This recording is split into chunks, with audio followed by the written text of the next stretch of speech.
Hello my friends and welcome. I'm back in Australia. Thank you so much for a beautiful trip, USA. It was lovely to meet you guys, some of you subscribers that come out. It was an honor to meet you. Thanks again. Right, for the next 4 weeks I'm going to be doing conversations with Nate. Nate Bockus is a great man, a spiritual leader, and a wealth of knowledge on spirituality, affirmations and meditation. So for the next 4 weeks I believe I'm going to be showing you some interviews of Nate. And Nate is from Denver, Colorado, which I visited. Lovely place. And today Nate and I are going to be talking about the benefits of affirmations and do they work? Before we jump into that conversation with Nate, I'd like to have a big shout out to Lucas from Subliminal Centrals. Thank you so much, Lucas, for giving me a shout out, and we will be collaborating on a video very soon, so please stay tuned for that. You can visit Lucas' channel right now, just click on the cards button above there, and Lucas' channel is all about the mind audio, subliminals, and the power of subliminals. So please go and visit his channel, stay tuned for a collaboration video with Lucas coming up in the next few weeks. Here's my conversations with Nate. I hope you enjoy it. Take care, God bless, much love. Over to you, Nate. Hi guys, it's Jason here, and Nate, my friend Nate, speaking from Denver, Colorado, and this is Conversations with Nate. If you want to go to Nate's Facebook page too, I'm going to put the link right down in the description below. Join him, he's got lots of inspirational stuff for you guys. Today we're going to talk about affirmations, and do they work, and if so, how they work, and are there pitfalls to affirmations? And I'm going to throw it over to Nate. Nate, first of all, I know you've used affirmations. Yeah. Do you think they truly work? Absolutely. You know, and you have to be consistent with them. So you have to, you can't just, the first time that I learned about affirmations, a friend had given me a Louise Hay's book, one of Louise Hay's books. You Can Heal Your Life. Yeah. That's the one that got me started. Oh, too, yeah. And, yeah. And she gave me this, and I was like, okay, so let me see what's wrong with me. All right, so I have to say this. And she was like, no, that's not how this works. You gotta like say this every day, and you know, really kind of study how this works with your subconscious mind. And you know, repetition is huge. Consistency is huge. Mm-hmm. You can't just say, you know, I am something and expect that to just come into fruition. Yeah, so they're not magical as such, are they? Right. They're just not. They're magical in a way, but not just like a hocus pocus, you know, here it is, I've said it once, where is it, you know, kind of thing. So the way that they really work for me, I have the Optimus Creed, which is a series of affirmations, and then, you know, there are I am statements are really powerful to use because you're taking a truth to the statement of I am. You're really bringing it into your life. So I am, you know, powerful, let's say, and I am peaceful, something like that. And the more you say that, the more that you adapt that into your belief system. So it's not about saying, you know, you are this or you are that. It's about the first person, right? Saying the first I person. am. I am. Unless, and you know, Louise Hay says, look into a mirror and say I am this, and then say you are this, and so that you can adapt it from, you know, looking out as well as looking in. Speaking to yourself in the mirror. Yeah. Okay. And you know, while we're on that subject, just to trail off slightly, looking at yourself in the mirror is huge. If you, and I would invite anybody to try this, to look in the mirror, look deep into your eyes, and to repeat to yourself saying, I love you, I love you, I love you, and just keep doing it until you feel it, and you really come into a totally different realm of presence than something you could ever imagine, and you experience yourself in a different way. Like, I would say that your eyes almost literally glow, and it's magical. Could I say something there? Because some people, and I've heard this a number of times, they say that, but I can't I can't say I love you because it's just not true. So how would you overcome that hurdle then, Nate? Of if someone just simply can't say that or doesn't believe it, what do you think could help that person overcome that? That's an awesome question. That's right. I've dealt with my fair share of depression and anxiety and self-loathing, I would say. And those are probably the times that I needed to hear it most, and probably the times that I didn't think to go into the mirror and look at myself and say that. There are also times when I have looked at myself in the mirror straight in the eyes and said it, and not necessarily felt it, but said it over and over and over again. I mean, take a half hour in there saying it on repeat to yourself.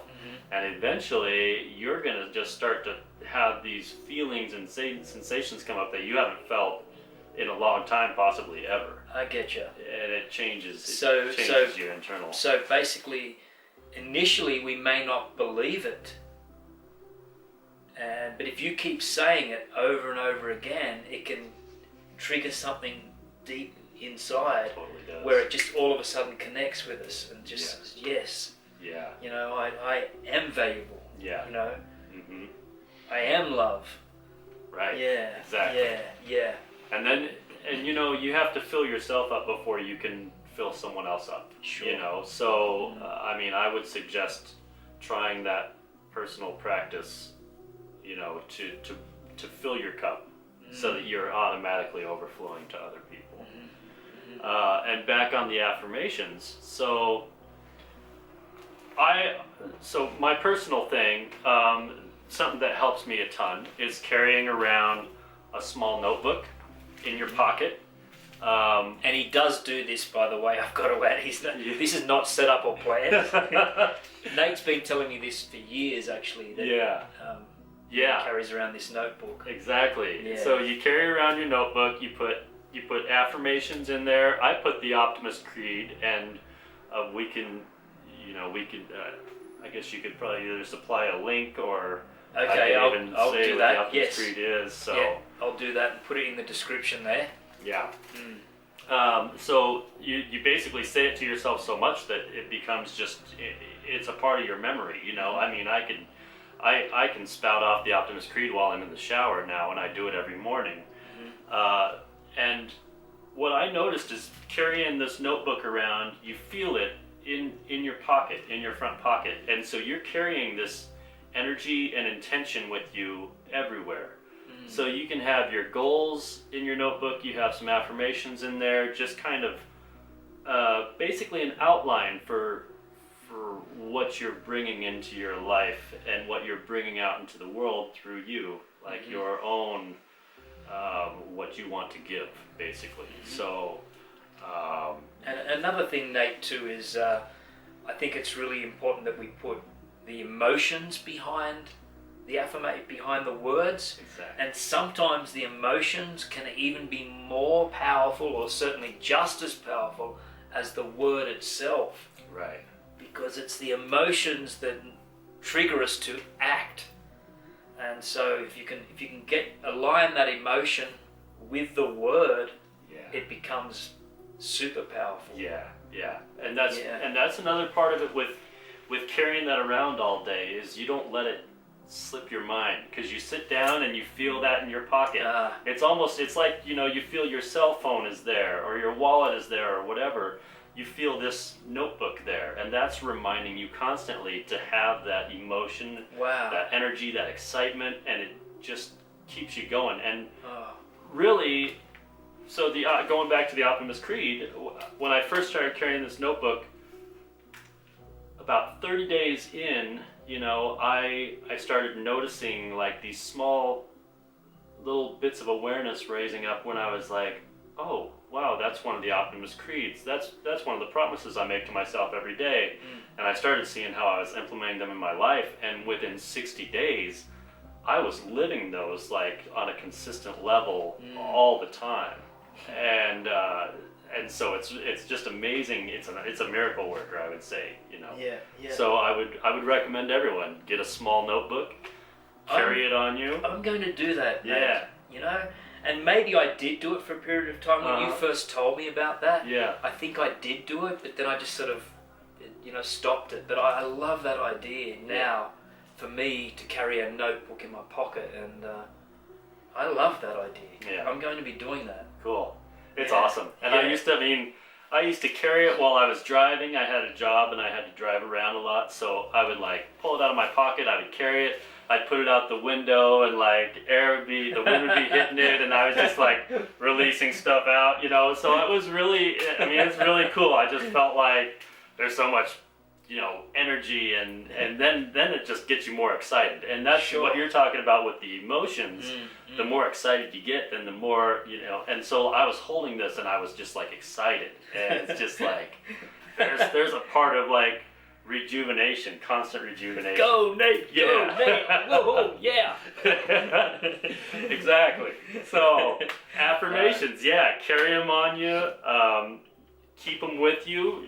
Keep yourself reminded of and stay excited about it. Because this is the energy that you're bringing out into the world. Yeah, and I've got to tell you, I wrote a affirmation life purpose. Pinned it up on my bedroom. It was actually from I got the idea from the Jack Canfield book. And do you know, it's taken me a while, but I'm now living that life purpose statement. Awesome. I'm living it now, and it took 5-6 years, and it's still stuck on my wardrobe right now, right? Yeah.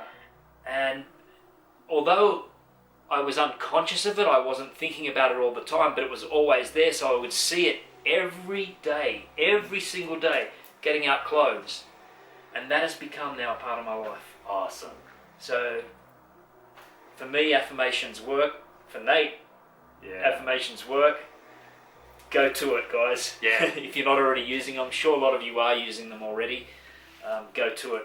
Many blessings, guys. We'll sign off for now. Until next time, much love to you, and namaste. Bye-bye.